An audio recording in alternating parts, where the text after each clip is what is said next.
The Artan Legacy, Soulmates, Chapter 2, Scene 3. It was not until the three had returned to their chambers, safely ensconced behind the sanctuary of closed doors, that the sisters at last allowed themselves the liberty of open discourse and vented freely regarding the events that had transpired. True to my brother's command, not even in the privacy of their own company were the details of my corpse's discovery broached, thus sparing Fermina from the harrowing truth. In some curious way, it warmed my heart to learn what they truly thought of my person. I had long known Princess's opinions. She held tacit permission to disparage me as she saw fit, and she frequently mocked my deformities with merciless abandon. But there had been things Fermina and Rascal had refrained from expressing in my presence, which I was now hearing for the first time. None of it surprised me, merely simple, plain pity for the wretched creature I had been. Yet, amid their lamentations, they praised my intelligence and conversational prowess, despite my deliberate and halting manner of speech.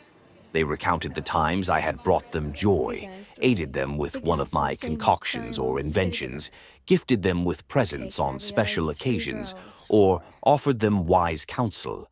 Of course, no reminiscence about me could exclude the notorious incident of Rascal dashing unclad through the snow after delicate master had succumbed to unconsciousness. Even Princess had kind words to share, words not entirely born of pretense. She claimed she would miss me. As expected, uncertainty clouded their discussions of the future. The remaining members of the dear Shah family were either too young or too impoverished to provide them with shelter. My death had, in effect, deprived them of the very reason they resided in the esteemed accommodations of arguably the most distinguished duke in Irgumen. Fermina, ever diligent, maintained that they would find a way to manage, while Princess all but hinted at a secret plan involving a stone she had stolen but since lost. If Princess had indeed taken that gem for her sister's welfare, and not merely for her own, then she would have earned my unquestioning forgiveness. Even as a passive observer, and at so grim a juncture, I found unexpected pleasure in witnessing the daily lives of others, a joy I had not known for some time. Listening to their idle conversations about attire or garden strolls in their winter coats, eavesdropping on the exchanges of guests, and watching the simple meals they partook in proved to be more diverting than I had anticipated. I would gladly embrace such a fate if this were to be my eternity. It was a marvel to think that even in death, these three orphans continued to fulfill their duty of keeping me company, preserving my sanity. Ah, but the meals! Through some strange and unknown means, just as I could see and hear through Princess's senses, I could also savor the flavors upon her tongue. The experience of tasting eggs, unfamiliar vegetables, and fruity confections tinged with a whisper of alcohol was nothing short of revelatory. The pinnacle of indulgence, however, arrived when Princess managed to acquire a Tartarian shortcake. I knew well what a Tartarian shortcake was. I had caught its scent many times, but had never been privileged enough to partake in its delight. Crafted with 3 kinds of milk, goat, cow, and Ansay, and infused with frozen fruits pulverized into a cloyingly sweet powder, all encased in a delicate crust, it was truly the king of pastries. Such a thing would have killed me to eat whole, but perhaps a bite would have been worth a fortnight of an upset stomach. I had often used these treats as bribes to coax Rascal into various tasks, massaging my bony frame, reading aloud in ridiculous voices, singing bawdy songs, or pulling pranks on Princess. This mythical confection was not freely offered to all. Typically reserved for the masters of the house, the kitchen safeguarded it jealously, as the rare powder essential to its creation was made from fruits imported from lands beyond the duchy. On the rare occasions when no one from the Kaflegian family requested it, usually Arkin, my cousin, The kitchen could spare 2 or 3 servings for the rest of the court. Princess had procured her shortcake by wagering with a young cook whose infatuation with her was so transparent that even someone as inexperienced as myself could easily discern it. The bet was simple, a coin toss. If the boy won, he would be granted the privilege of kissing Princess's hand. If he lost, he would deliver her a shortcake. Fortunately for me, he lost, allowing me to savor the luxurious dessert. The nature of their arrangement led me to surmise that this scandalous game had been played many times before. She enjoyed knitting. The sisters did not spend their entire day together, practical use, and I followed merely Princess wherever she ventured, and other even creatures. When she relieved herself. It was intriguing to experience what she did, though the events were mundane. She merely lifted her skirts, seated herself, and went about her business with no fanfare.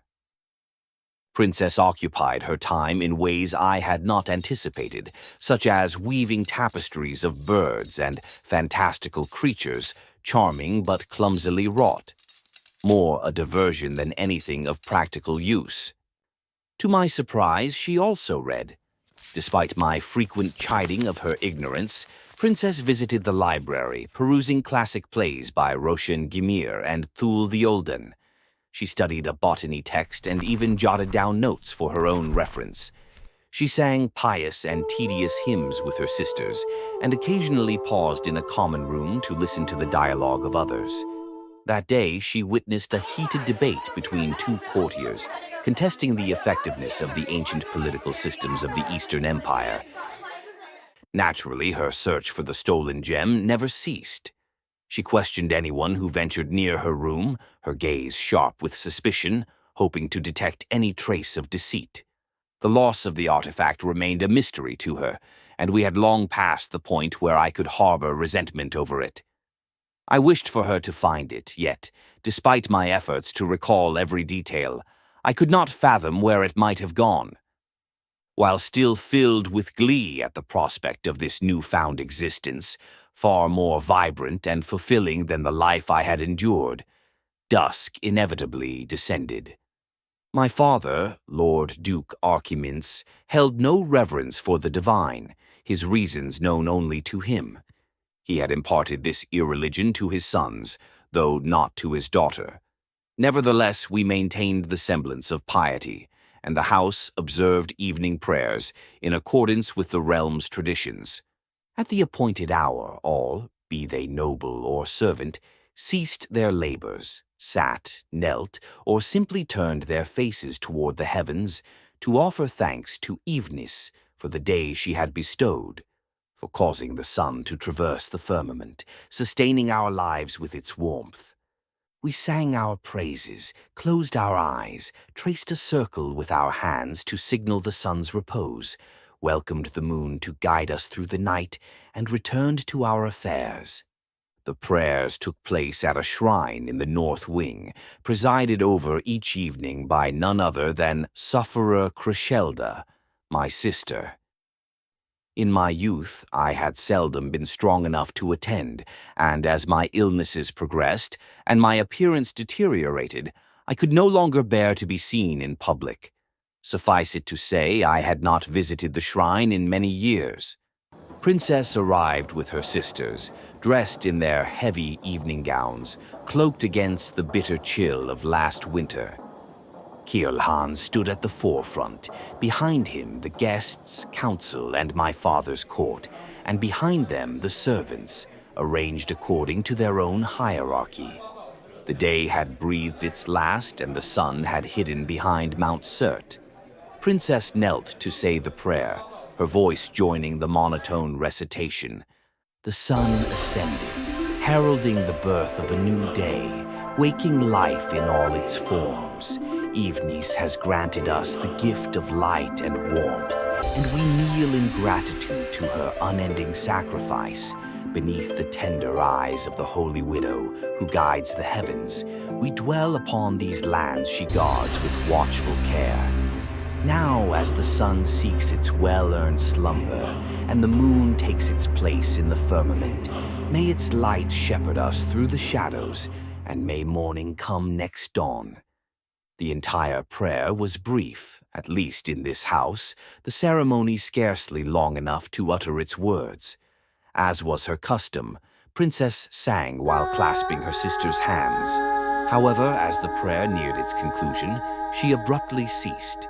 Her body went slack, her eyes turned white, and she crumpled forward, only prevented from striking her head on the chapel floor by Fermina's quick reflexes, who immediately cried out in alarm.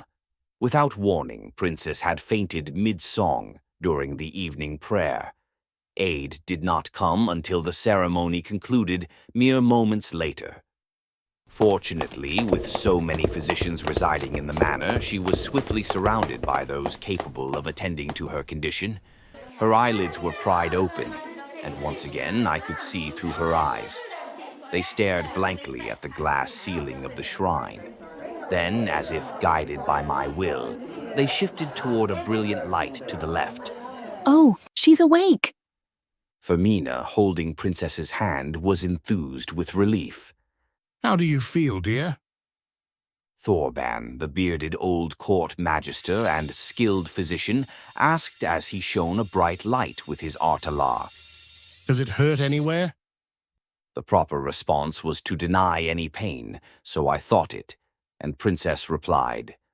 No. She croaked. There she lay, making a spectacle of herself on the floor. I urged her to rise, but she would not comply. Thus, I took matters into my own hands. I commanded her limbs, moving her arms behind our back, propelling her abdomen forward, shrinking her legs, and then positioned them so we could stand. Finally, I balanced us unsteadily with the help of Fermina and the physicians around us. I realized in the middle of that chore that Princess was unresponsive. She was asleep or unconscious. The one moving her body was me. I was the one driving the limbs slowly but steadily. I was the one who willed air through our nose and out through the mouth. I was the one who had to keep making sure we were standing upright and balanced. I was the one who turned to Fermina and, with a smile, stated, I am quite all right. You can let go now.